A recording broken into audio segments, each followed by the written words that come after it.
First news headlines at 5 a.m. I'm Alexandra Stone. All right, Lauren, thanks. And so far this morning, good news, no reports of any power outages. Both Omaha Public Power District and Mid-American Energy are monitoring conditions, though. And only one departing flight at Eppley Airfield delayed this morning. That could change, of course, if the weather gets worse. So if you have an incoming or outgoing flight, check your status before you leave home. Coming up at 5, the Omaha Public School Board still working to vote on a president. Why it's taking so long to come to an agreement. Also ahead, a high-tech way to fight fires. Well, on his last full day in office, President Obama criticized Congress Thursday for refusing to close the military prison at Guantanamo Bay, Cuba. More fallout and financial pain from the closure of Brick's Wine Bar and Liquor Store. A legal dispute is brewing over booze still on the shelves of the closed business that hasn't been paid for. Thank you. Approaching 5:11 this morning, an American Navy SEAL is killed in action during a raid in Yemen on Sunday. The raid targeting al-Qaeda was authorized under the Obama administration and given the green light by President Trump. Very good morning to you at 6 a.m. I'm Alexandra Stone in for Melissa Fry. I'm John Okie-Metzer. We're here with your Weather Now forecast. Generally 2 to roughly 4 inches around most of the metro. Our official totals a little bit closer to that 2-inch range, though. A very pleasant amount of snow. Yes, I liked it. It was just enough. Pleasant amount? Is that what you A said? pleasant It was. amount. It was a pleasant amount. I'm going to start using that. That's fantastic. Thank you, Alexandra. We'll be near 50 by this afternoon. Near 50. I don't think we hit it Crazy. today. All right, thanks, Matt. Well, just because you have asthma now doesn't mean you'll have it forever. Also keeping an eye on road conditions this morning as we wait for a little bit more snow to fall. KETV News Watch 7's Lauren Scott is live in Little Italy. Lauren, what are you finding out there? The federal case involving thousands of bogus travel vouchers in the metro may come to a close today. A mother faces a charge of child endangerment, accused of leaving her 12-year-old son on the side of Interstate 80 in Council Bluffs and driving off. And Gilg says monitoring those companies is vital in fighting the nation's opioid crisis. Now, one group exploring the impact that may have on human trafficking in Nebraska. This report, part of our year-long commitment to examine the state of addiction. There's also some debate over the inaugural crowds. KETV News Watch 7's Nicole Killian has a preview of the day ahead from our Washington bureau. A viewer who sent it in said her husband had a little fun playing in the snow. My kids are so excited to finally have some decent snow. Do a little sledding out there, some snow angels. Even helped me a little bit. No snowman. We thought, but just didn't. They shovel for you? I had a little help from my 4-year-old. Wow. Helped. News now, it's 4:38 this morning. In his first sit-down interview as president, Donald Trump discusses a number of hot-button issues, including clamping down on voter fraud and changing immigration policy. The mayor is challenging other tax entities like school districts to do the same, lower the rate to help homeowners. Badiato encourages you to talk with an assessor in her office. Set up an appointment by February 10th. Business Watch this morning at 5:12. More Amazon shoppers will be taxed on their purchases later this week. The online retailer will start charging sales tax in 6 more states on Wednesday. Well, more first news at 5:04. For the first time ever, Nebraska lawmakers will consider a resolution to expel one of its members. It feels like Wednesday for me. This is my 3rd day of work this week. 3 of 10 in a row. Woo! This is Party. This is our Friday.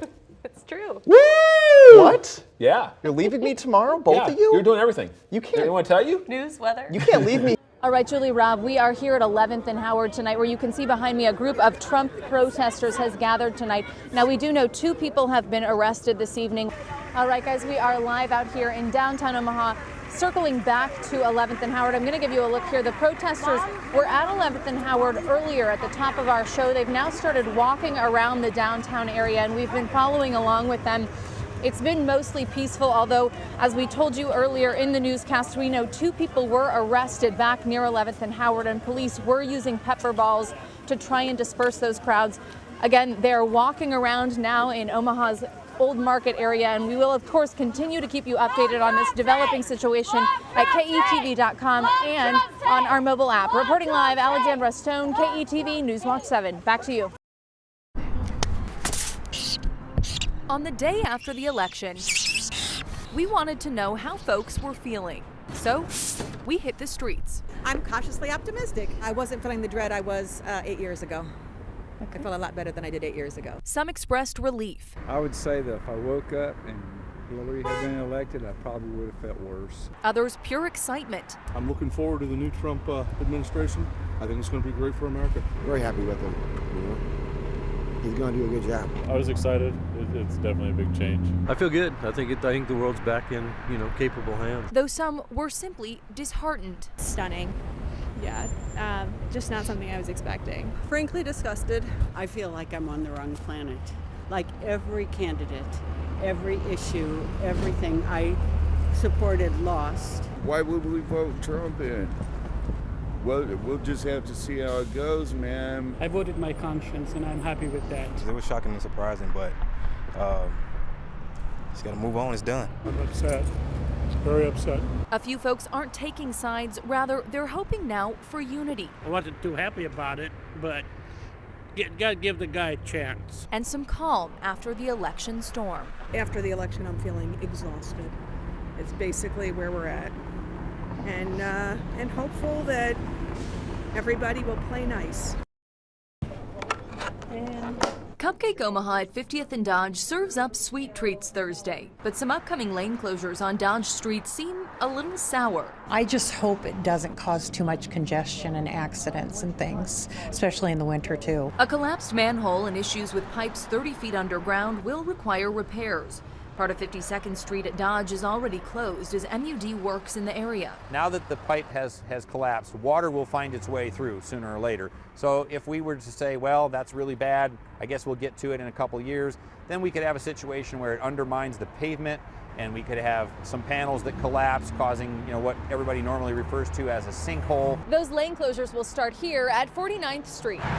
Continuing all the way down to Happy Hollow, and the Public Works Department has already started installing these signs to remind drivers. Traffic will be down to one lane in each direction. The closures begin December 28th and will last until at least January 13th. Well, it's always inconvenient when they shut down part of Dodge. James Larson lives on 52nd Street. It will be closed north and south of Dodge during the repairs. If they're closing things down, it's going to be a nightmare. It's going to be a big mess. Now neighbors hoping everyone driving on Dodge is ready. That will be the most important thing, making sure people are aware of it. And with the closures just a week away, businesses like Cupcake Omaha are just trying to look on the sweet side. Hopefully that when they take detours and stuff, they can stop in the gift or the shop here for a wonderful cupcake.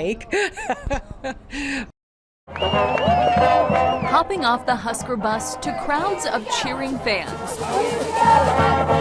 It's no secret, Jack Johnson is the star player at Saturday's game. Just a dream come true for Jack. It's been so much more than we ever expected. The 8-year-old is battling a genetic disorder, and this week the Make-A-Wish Foundation gave he and his family the ultimate Husker treatment. Johnson received an honorary football scholarship, took part in an official press conference, even hit the gym with the team. I think his favorite part was working out in the weight room, without a doubt. That's the happiest I've seen him, but I think what about to happen is going to be the best we've seen so far.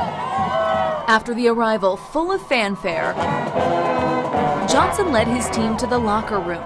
Then, that moment wishes are made of. Music blaring, the crowd going wild, Jack Johnson leading his Husker team onto the field. Jack's touched us a lot. We've only known him for 4 days, but he's touched a lot of us. He put a perspective for a lot of us too. With Johnson on their side, the Huskers brought home another win. Coach Mike Riley singing the young players' praises. We had just a great weekend with Jack Johnson joining our team.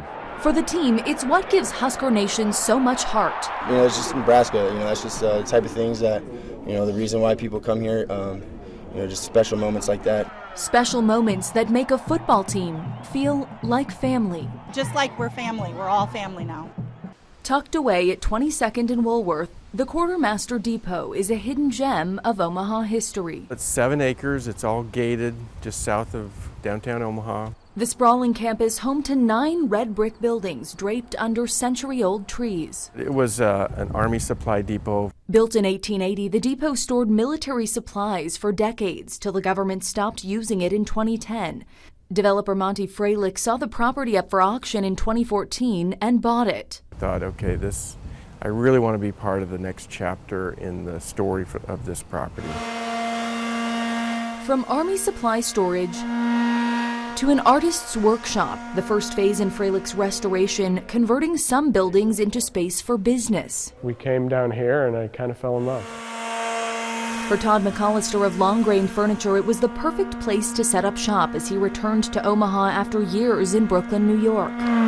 The whole idea that there can be close to downtown this little pocket of residential and commercial and kind of real mixed use space in this little neighborhood is kind of great.